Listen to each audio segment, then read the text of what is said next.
We are very honored to have you here, sir. It's a thrill. I know you were in town and graciously gave us a half hour to come by here and try to straighten the American people out on the situation with coronavirus and anything else that you think the American people should know. First, welcome. You look great. It's great to have you here. It really is.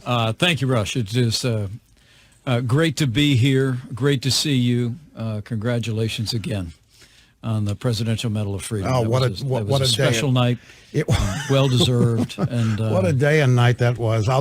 My wife and Catherine, we will never forget what you all did for us. Well, that day and that night. Well, let's get what should the American people know? Yeah.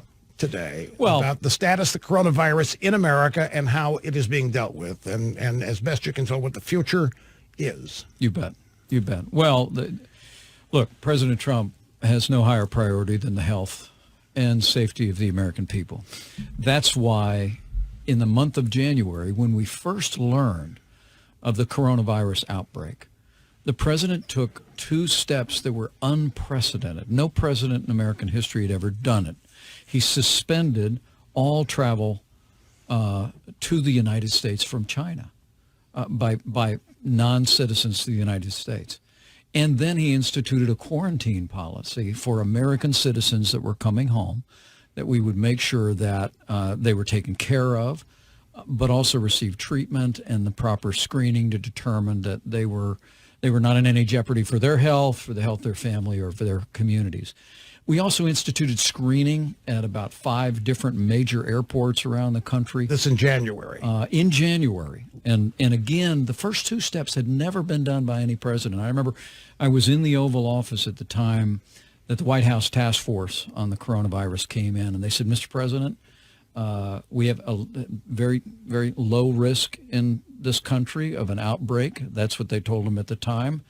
The risk remains low to this day. But they said, we're recommending you take this step, even though it's never been done before. The president said, without hesitating, do it. And all of our health experts, I attended my first White House Corona Task Force meeting yesterday. We convened at HHS. I've been on the phone the whole way here to Florida with all of our team, talking with governors around the country and members of Congress. Every single one of our health experts have said that if the president had not taken that action in January, we'd be in a very different place than we are today. As of today, we have 15 people in the United States who've contracted the coronavirus here. All of them have received treatment. All of them are doing well. There's another 46 Americans that we brought back from China, from overseas. Again, all of them have received treatment. Some of them were on the cruise ship in Yokohama. Yes, there were people from the cruise ship, largely a lot of our diplomatic corps in China, but 61 people today in the United States of America. And again, it should be an encouragement to people that all those people have been treated. We have 1 still in the hospital, but all those people are doing well. And the president has directed me to oversee this process, to ensure that the full resources of the federal government are brought to bear. So I was on the phone this morning with Senator Richard Durbin of Illinois, Senator John Thune. We're working with Congress to put together supplemental funding, not just to make sure that our agencies, HHS, CDC, Homeland Security, have the resources they need, Rush, but we're going to make sure that states and local health officials have the resources to be prepared. And I'm in Florida today. I'll be meeting with the Florida governor to talk about Florida's preparedness. Now, it's got to be a tough job. Look at California. California has the chief doctor of UC Med Center Davis in Sacramento, and they're out hyping that they've got the first case of this disease that didn't contract it overseas, just got it in a community basis, and they can't feel. Now they're talking about there may be 8,400 people with it, carrying it, not knowing about it. Have you talked to Governor Newsom? How do you coordinate? Because you've got a lot of people scared. You have a lot of people trying to protect themselves politically by trying to get out in front of it as well. It's got to be a massive thing to try to coordinate this to keep the public properly informed and not panicking. But when they hear things like 8,400 cases maybe, or a case that nobody can explain in California, Right. that gets them worried. Right. I spoke to Governor Newsom yesterday. Very good conversation. And, you know, as the president said at that press conference, Rush, we're all in this together. And the president said to me, this is an all-hands-on-deck effort.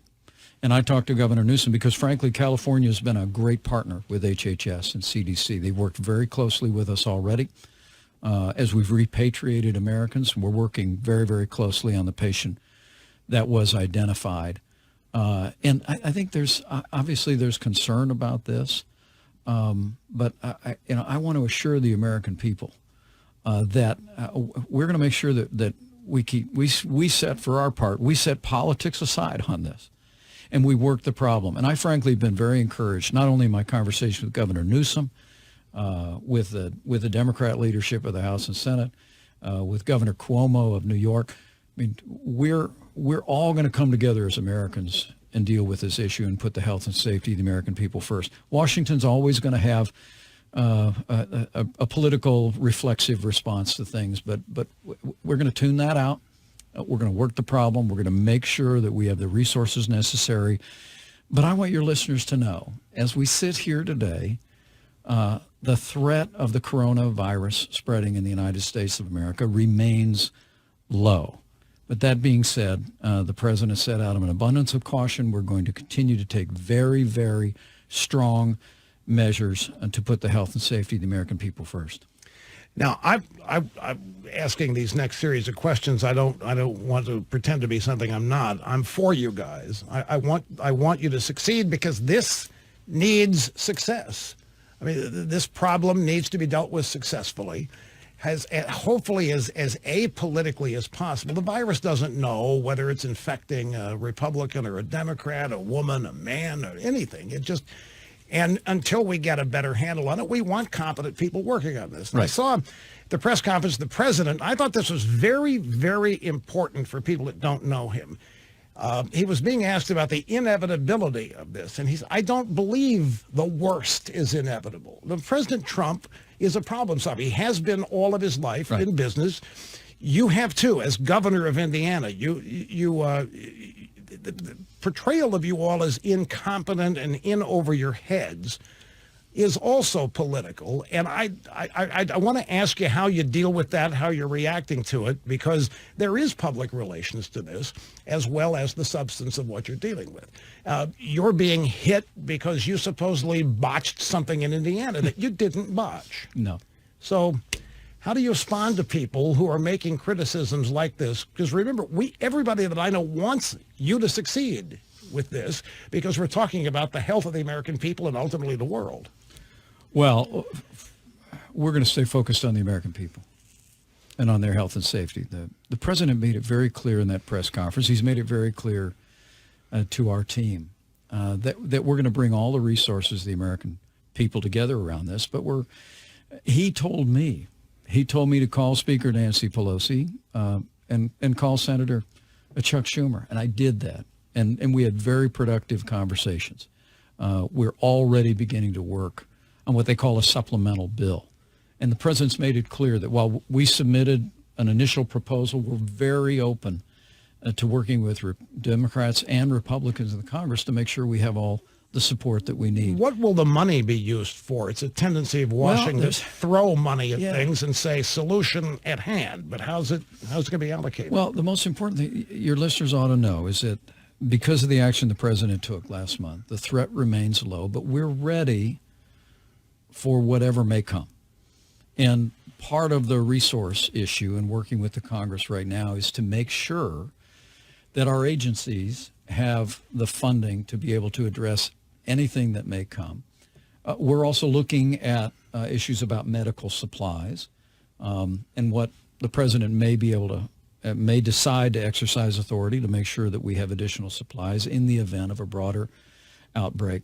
But make no mistake about it, during my years in the state of Indiana, we actually had 2 instances of infectious diseases breaking out when I was governor. Number one is Indiana was where the very first MERS case emerged in the country. Fortunately, there were only two. MERS is a devastating infection. Yeah, it was a Middle East respiratory syndrome. We had SARS, we had MERS, which much more lethal than the coronavirus we're talking about today. But I remember when I learned as governor that we had the first MERS case, we went straight to work. We deployed our local health officials. We deployed our health department. We brought in the CDC. We took every effort working with local law enforcement to find out who that person had been in contact with. And I'm glad to report that person was treated, recovered, and there was no further infection in the community. A year later, we learned in a very small town that there was an outbreak of the HIV/AIDS virus, and it was all being transmitted through people sharing needles, intravenous drug use. Well, again, we went straight to work. We deployed health resources in the region, law enforcement, sought to deal with it from a law enforcement standpoint, but we engaged the CDC, and they came in and said to us that that in this one instance that I ought to declare a state health emergency, and for a short period of time allow for making a needle exchange available so that people would no longer be sharing needles to transmit. I will tell you, needle exchange was illegal in the state of Indiana at the time. I don't support needle exchange as a way of dealing with drug abuse. But as governor, I made the hard call. I said, look, we have a health emergency in the state of Indiana. And so I signed an executive order. We dealt with the issue. We ended the spread of the disease. Everyone received treatment, and the community is completely recovered. And I'm proud of it. The state of Indiana went on to change the law following what I had done. But in both of those instances, what I learned, Rush, was the value of partnerships when you're dealing with a health issue. I think it might be the main reason why President Trump asked me to do this. I think by putting me over the administration's response to the coronavirus, the president wanted to signal the priority that he's placed on this. But he talked to me about my practical experience as a governor. Because a lot of people are aware the CDC is involved, HHS is involved, Homeland Security is involved, and we manage the quarantines. But honestly, what I learned as governor, it's your state health departments, it's your local health care providers that are at the tip of the spear in the spread of infectious disease. And so as we work with Congress on making resources available, we're going to make just as sure that not just that federal agencies have the resources, but as I told several governors today, we're going to make sure that our state and local healthcare providers have the resources and the support that they're going to need to deal with whatever may come. But we're ready today, and we're going to make sure that we're ready going forward. We are with Vice President Mike Pence for the half hour. We'll take a brief, obscene profit break and be back and resume shortly. Who is running the task force for President Trump on the coronavirus? Two things about this very quickly, and I remaining. Rush. Pardon me? Thank you. Oh, you're welcome. Whistleblower. There's a whistleblower asserting that the administration people, HHS people, were not properly protected when some of the infected people arrived. You guys have been really plagued by some whistleblowers. What's the status of this? Well, look, I spoke to Secretary of HHS this morning. We're initiating a full-scale investigation into the allegation that our personnel were not provided sufficient protective gear. Look, our first priority is to take care of Americans that may have been impacted by the coronavirus, but right after that is taking care of our healthcare providers. And so we'll get to the bottom of it. I was assured of that today by Secretary Azar, and also there'll be. I got his commitment. I don't want any retaliation against anybody. We need all the facts. What we're going to do in this process, and I'm 36 hours into it, and I have to tell you, just as President Trump said, that I think our team, beginning with the president's decisions last month, I think our team has done a very strong job leaning into this effort of the coronavirus. But we're going to follow the facts. We're going to follow the science. We're going to tune out the politics and keep reaching out to people across the spectrum. And I have to tell you, my conversations with many of the officials that I mentioned to you in the Democratic Party, I get that sense. I think this is a real moment where we have an opportunity to really come together and work this issue on behalf of the American people, and that's going to continue to be our focus. I got up today doing show prep, and I see this headline leading to a story that you've got a gag order, that the president has put a gag order on, say, Tony Fauci and Dr. Schuchat and all the people that were there with you at the press conference, that nobody's allowed to talk about this unless it's cleared through him or you. And it just doesn't sound like I know you, it doesn't sound like, is that true? You've got a gag order on these people? No, it's not. And I was told that Dr. Fauci testified at a briefing in Congress today that there was no gag order, and there is not. What we want to make sure is happening is that with so many different agencies involved, that we're providing that information in a consistent and a systematic way. We're going to give the American people the facts. We're going to follow what the scientific community is recommending on this, and we're going to let the healthcare experts lead. I'm bringing back from Africa an extraordinary expert in infectious diseases. She has run our AIDS Africa program over there. She'll be my right arm at the White House for this coronavirus response. She's highly respected on both sides of the aisle.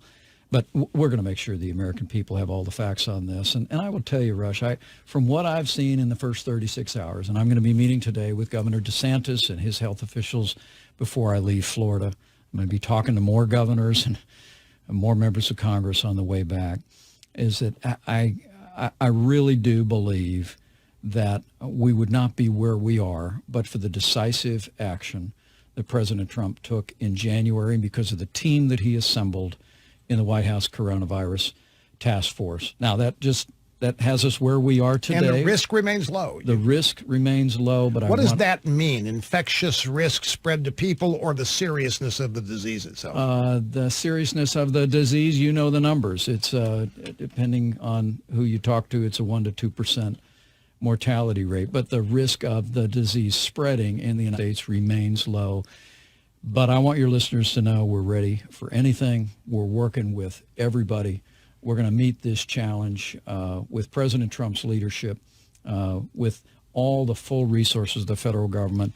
And I know with the prayers of millions of Americans. Our hearts go out to the families of those that have suffered infection. Our hearts go out to people around the world who've witnessed loss of life, particularly in China. But here in America, we're going to put the health and safety of America first, and I'm grateful to be able to come on your program to speak to so many people across the country. Thank you. Let me assure you, I'm grateful for their prayers. Thank you. They work, Mr. Vice President. Tell me, trust me, they work. Thank you so much for being with us today, and best of luck as you go forward.